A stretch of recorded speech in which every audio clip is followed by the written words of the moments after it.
Hello everyone, সবাই কেমন আছো? আজকে তোমার জন্য যে বাইকটা নিয়ে এসেছি তোমরা একটু দেখে নাও। কন্ডিশনটা একদম যথেষ্ট ভালো কন্ডিশনে আছে। যারাই এমন একটা বাইক নেওয়ার কথা ভাবছো তোমরা কিন্তু তাড়াতাড়ি করে দেখো, স্ক্রিনে একটা নাম্বার দেওয়া আছে, ওই নাম্বারে তোমরা যোগাযোগ করতে পারো যদি বাইকটা পছন্দ হয়। ঠিক আছে, এখন চলো বাইকের ব্যাপারে আমি ডিটেলসটা বলে দিই। সবার প্রথমে আমি অ্যাড্রেসটা বলি। এই যে বাইকটা দেখতে পাচ্ছ এটা এখন আছে কিন্তু বাইখোরাতে আছে, বাইখোরা সাউথ ত্রিপুরাতে আছে এটা।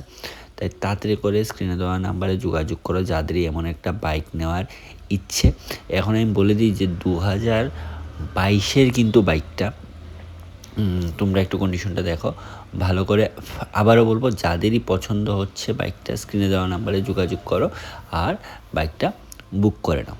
2022-এর বাইক, আর এটা কিন্তু রান করেছে মাত্র 16,000 কিলোমিটার কিন্তু বাইকটা রান করেছে।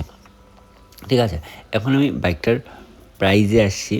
আর বাইকটার প্রাইস রেখেছেন ওনার 1,10,000 টাকা কিন্তু বাইকের প্রাইস রাখা হয়েছে। 2022-এর মডেল, 1,10,000 টাকা প্রাইস, আর 16,000 কিলোমিটার রান করেছে। আর অ্যাড্রেসটা হচ্ছে এটা বাইখোরা সাউথ ত্রিপুরাতে পড়ছে। ঠিক আছে, যাদের নেওয়ার ইচ্ছে তাদের করে স্ক্রিনে দেওয়া নাম্বারে যোগাযোগ করো আর যদি পছন্দ হয় বাইকটা বুক করে নাও।